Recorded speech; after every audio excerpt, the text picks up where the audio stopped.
May I have your attention, please? Good evening. You're listening to Straight Talk with Dean and Marc. We thank you for tuning in and hope you enjoy another exciting episode of our show.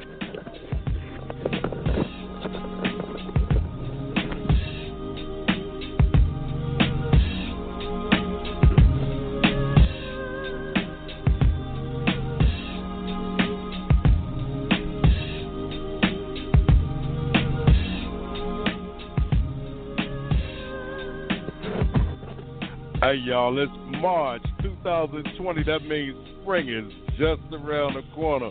It's another episode of Straight Talk with Dean and Marc. It's six-man Dean Geronimo, and as always, from NJ to NC, I'm in the studio with my right-hand man, Mark Lee. So, Mark, tell me what's good in your neck of the woods, my brother. Well, you know, as always, we've been keeping real busy, had all kinds of things going on. We had ERUP, which is the Eno River Unitarian Universalist Fellowship, along with the North Carolina Jazz Ensemble and some of their players. They were doing a Jazz Vespers program on Saturday. Yours truly is a fan, as you know, of movies and sports and a lot of things, but definitely in music, but definitely a fan of the movies. Not always a fan of horror and suspense, but I was a judge for the Nevermore Festival, so I did go there and check out some of the films that were selected and met some of the filmmakers. Did wind up watching a couple of films that would be considered in the more traditional horror kind of modes of, you know, monsters and blood and gore, but then there was also some suspense movies as well, and of course they touched on some very deep issues. One of the movies I saw was called Do Not Reply, which basically deals with some of the ways that predators can use that wonderful thing called the computer to entice people into some very tragic and bad situations. So that was a real deep movie. Met the filmmakers. Maybe I'll try to get them onto our podcast at some point.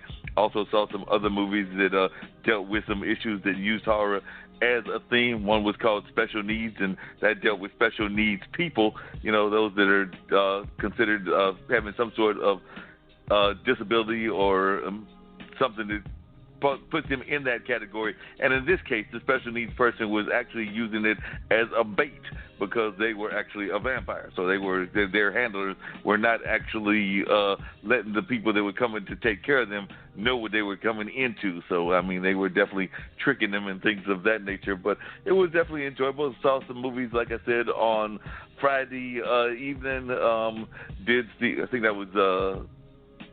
saw movies on Friday evening, saw movies on Saturday. Went by there on Sunday, did not actually go and see any movies, but talked to a couple of my cohorts at the Carolina Theater and saw we had a very successful Nevermore Festival, getting ready for a couple of other small festivals, or I shouldn't call them small, but some other festivals that deal with some other themes. I think one is called Retro Phantasma or something along that line.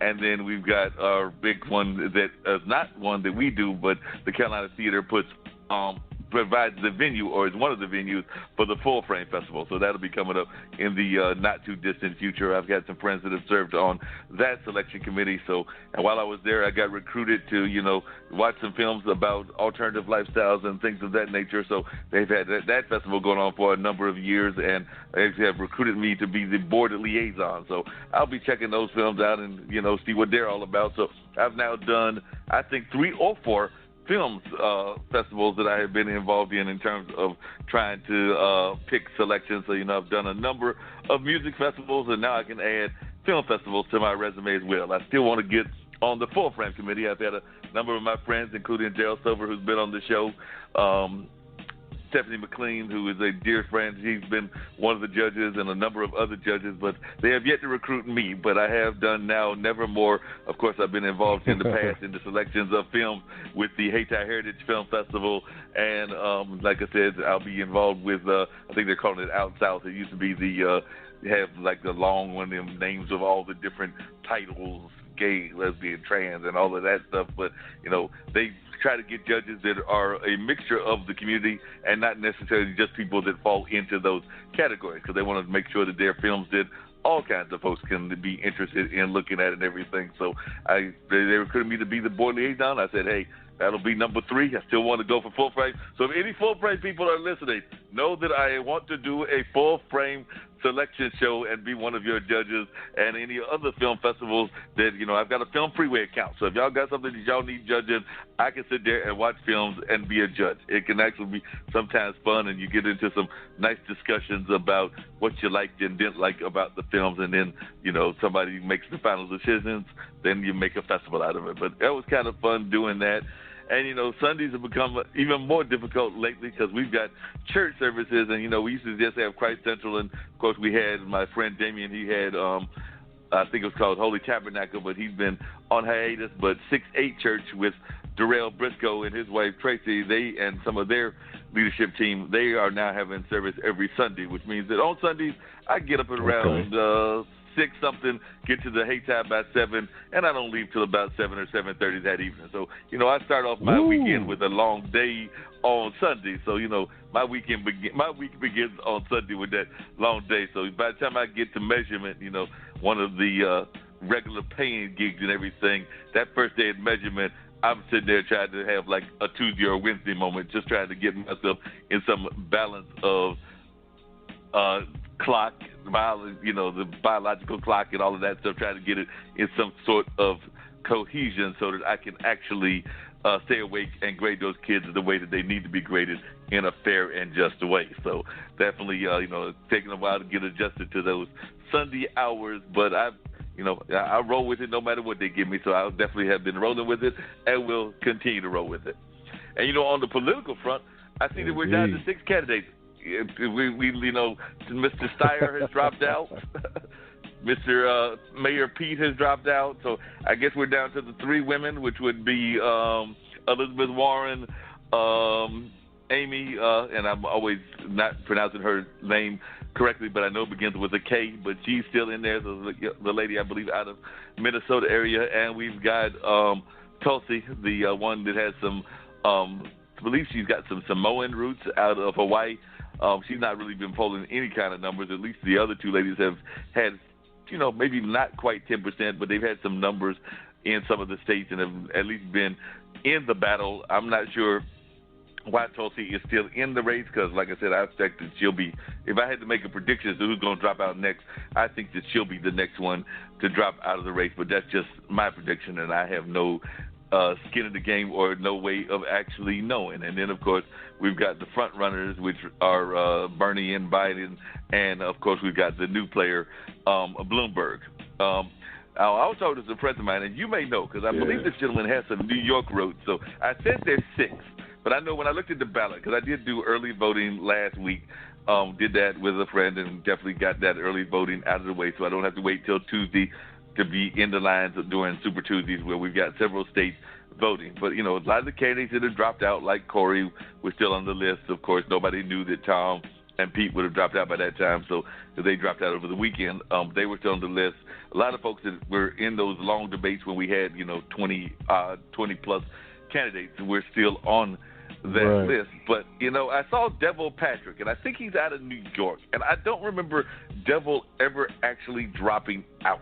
So, and I know he was a late entry like Bloomberg. So I said 6, but it might be 7 because I'm not 100% sure if Devil ever actually dropped out. Do you know if he ever officially dropped out? I couldn't answer that question because, like I said, for me, I'm not really going to start paying attention to all of that stuff until the summertime. That way, all of the people that have said what they're going to do and what they can do and all of this that aren't really able to do too much of anything, they'll be gone. And we can focus on who's actually really running and who's running their mouths. So, I'm still waiting. And I just looked it up. And it did say that and it was Massachusetts. I knew it was somewhere up northeast. He was Massachusetts governor, and he was a brother. And it says former candidate for president. So I am correct. We are down to 6 candidates. So 6 candidates is what we have among our candidate list, unless somebody decides to pop in and add their names to the list. But right now, it looks like we've got about 6 candidates. And like I said, a lot's going to depend on what happens on Tuesday. I know that I think Bernie's campaign is really focusing heavily on California, where he's definitely, that's a liberal state, and there's something like 400 and plus delegates that come from California. So if he can do well there, that will definitely solidify him as a front runner. I'm pretty sure that after his South Carolina victory this Saturday, that Biden is probably looking at North Carolina, Georgia, and some of the Southeast and some of the other states that I believe are part of Super Tuesday as well. So I think that that's what they're probably looking at. Warren is probably looking at North Carolina as well, trying to make at least a push here in this area. And there might be some others because I've got to remember how many states there are on Super Tuesday, which is tomorrow, but it is a bunch of them. And I'm actually going to look this up. And I know I did actually see a little bit, changing the topic away from politics just for a minute, of an XFL game. And you're right, it is actually not a bad football game. I stopped into a friend's bar at a hotel that he works at, and they had the game on.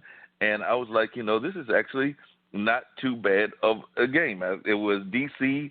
against, I do not remember who they were playing, but I know it was D.C. against somebody. And it was, like I said, I did not see that many minutes of the game, but from what I saw, it was not a bad contest. And, it definitely, I can't say that they are quite up to the capabilities of some of our NFL players, but they gave a decent game and everything. So I was actually, not too appalled by the game.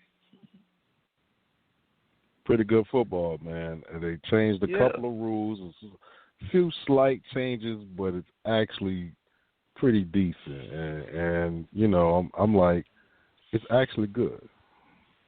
That's good. Well, come back, and I did hear the bell ring, so we're going to get to at least one of our guests. We might have some more calling in later as well. But on Super Tuesday, it is Alabama, Arkansas, California, Colorado, Maine, Massachusetts, Minnesota, North Carolina, Oklahoma, Tennessee, Texas, Utah, Vermont, and Virginia. So they are definitely covering a large swath and a kind of cross the country swath of what's going on, because that's 1, 2, 4, 6, 8, 10, 12, 14 states are voting on Super Tuesday. Wow. And Elizabeth Warren, and I've said this before, Elizabeth Warren, I think, is in for the long haul. A friend of mine was telling me that they expected her to drop out, but through the first 4 2020 presidential primary contests, Senator Elizabeth Warren has yet to win a state. In fact, she hasn't even come in second. Headed into Super Tuesday, the Massachusetts senator is even at risk of losing her home state, which she reportedly declined to call a must-win on Saturday. But according to the Warren campaign, this race isn't a matter of winning or losing states. It's about accumulating delegates. We expect Elizabeth to have a strong delegate performance on Super Tuesday and see the race narrowing considerably once all the votes are counted, her campaign manager, Robert Lau, wrote in a memo released Sunday morning. The memo was released hours before Pete Buttigieg, who is currently ahead of Warren in delegates, dropped out of the race, and a day after Tom Steyer ended his own bid. According to Politico, the campaign thought at least one more person would drop out in the next 7 to 10 days. They didn't name names, but I'm thinking that's probably Tulsi that they're thinking about. But they could be thinking about Amy, because it says Lau didn't name names, but he previously argued that the race would become a three-way contest between Warren, Senator Bernie Sanders, and former Vice President Joe Biden. In a statement Saturday, the Progressive Change Campaign Committee, a PAC supporting Warren, suggested that Senator Amy Klobuchar, who dropped out Monday afternoon, might be next. So, I guess maybe Amy did drop out already. So I'm going to have to look this up and see if Amy has dropped out, because if I'm reading this right, then we might be down to 5 candidates. They all need to get out of the way. It's okay to dream, but dreams without plans are only wishes. So if you're still wishing, move out of the way, because the American people do not have time for wishes and hopes, as far as, hoping that you would do the right thing and hoping that you say the right thing and hoping that you can get us excited about backing you. If you haven't gotten it yet, chances are this go around you won't get it. So bow out gracefully now. Don't waste anybody's time.